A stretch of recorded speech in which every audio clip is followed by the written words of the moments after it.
Os últimos 6 dias de Jesus. De Jamiro dos Santos Filho. Primeiro dia, domingo. Capítulo 1.5 O pranto de Jesus. Depois que a multidão se foi, observei que os apóstolos ficaram desolados.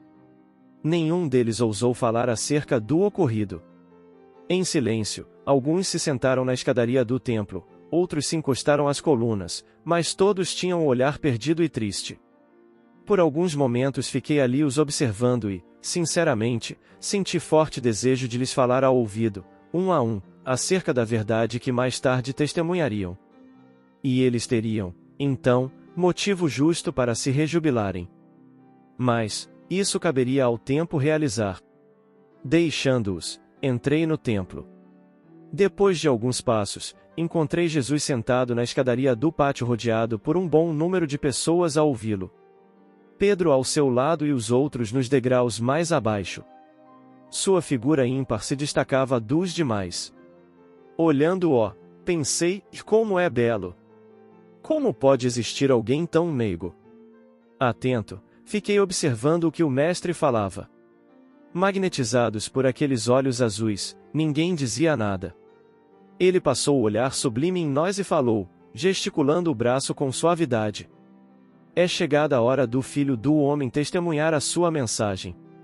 Em verdade vos digo que também vós tereis o vosso testemunho. Por isso vos digo, quem me quiser seguir, renuncie à própria vida e siga-me. Amar e servir ao próximo até o fim, sem deixar que o desânimo o abale. Essa é a vontade de meu Pai. As palavras eram fortes, mas suaves ao mesmo tempo, se entendidas corretamente. Mas, eles ainda não haviam compreendido o seu significado. Renúncia era procedimento difícil, ainda mais naqueles dias em que a caridade era coisa quase desconhecida. Depois de alguns momentos, ele continuou. Em verdade vos digo que o Cristo recebeu do Pai suas ovelhas, a fim de encaminhá-las ao aprisco da perfeição, e ele estará até o fim dos tempos junto ao seu rebanho. Ainda uma vez vos digo, dentro em pouco o Filho do Homem será entregue à prisão e à morte, e somente, então, reconhecerão todos ser ele o Messias que o povo esperava. Mas não vos deixarei órfãos. Depois de ter se anunciado, finalizou recomendando-os acreditarem na luz que estava diante deles, embora não percebessem. Estava eu pensando no que acabará de ouvir, quando voltei o olhar e vi que Jesus já caminhava rumo à saída do templo. Sem perdê-lo de vista, apressei-me até alcançá-lo. Chegando à saída, ao vê-lo, os apóstolos se levantaram rapidamente e se aproximaram dele.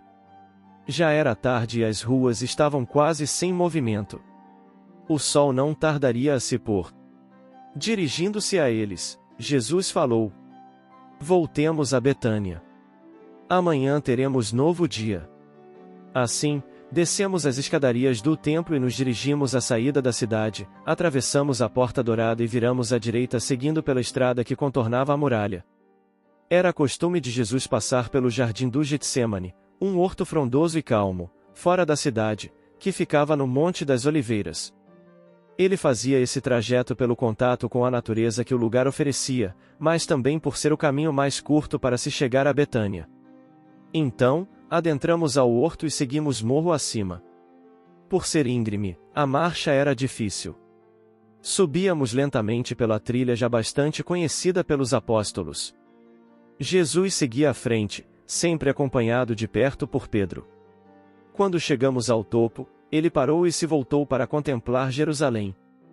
De onde estávamos, tínhamos visão perfeita da cidade tão amada. Em primeiro plano o templo, mas conseguíamos visualizar toda ela, naquela hora quase em silêncio, pois a tarde se despedia. Os apóstolos, no cume do monte se postaram ao lado de Jesus, calados e voltados para a mesma direção. O silêncio predominava. Mas, ao seu lado a veneração gritava em meu íntimo. Ele permanecia estático. Seu peito arfava sob o manto vermelho. Inicialmente, pensei ser o cansaço, mas ao olhá-lo de frente, comovi-me com a cena. Seus olhos estavam rasos de lágrimas, enquanto a face molhada não escondia mais a sua dor. Eu conhecia essa passagem narrada por Lucas, mas vê-lo chorando era algo para mim extremamente doloroso. Em um ímpeto de compaixão, estendi as mãos a fim de enxugar-lhe o pranto, mas no meio do caminho me contive, pois julguei insensato o meu gesto. Pensei ser falta de respeito, além, é evidente, de saber que não conseguiria, pois estava eu em outra dimensão da vida. Então, o que fiz foi chorar junto dele. Os apóstolos não sabiam o que fazer. Então, Pedro perguntou, delicadamente: Senhor, o que aconteceu? Apontando a cidade amada, ele respondeu: Olhe para ela, Pedro. Ah! Jerusalém! Jerusalém! Se ao menos nesse dia compreendesses a mensagem de paz. Mas, ai! Isto está agora oculto aos teus olhos.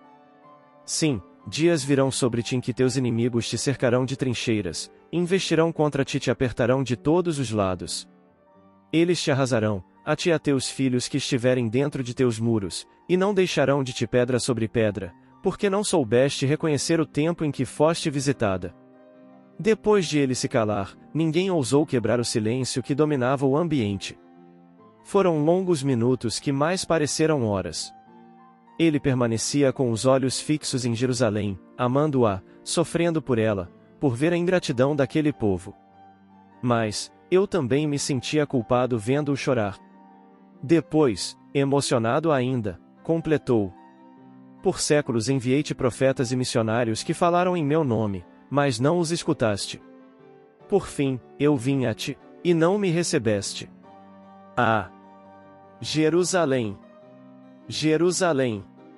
Em verdade te digo, eu serei o último a vir, depois a noite encobrirá o teu destino. Ao finalizar, Jesus suspirou fundo e se virou. Chamou os apóstolos, e nós seguimos o grupo compenetrados, pensando em suas palavras sublimes, proféticas e sentidas. Eu sabia que aquele pranto sagrado simbolizava as lágrimas por todos os homens que não aceitam o amor, que ignoram o próximo, que não se lembram do Pai e que permanecem, por livre escolha, retidos no ódio, na vingança, no crime e no desamor. Certamente, Jesus não chorou somente por Jerusalém, mas por todos nós que teimamos em servir ao mal,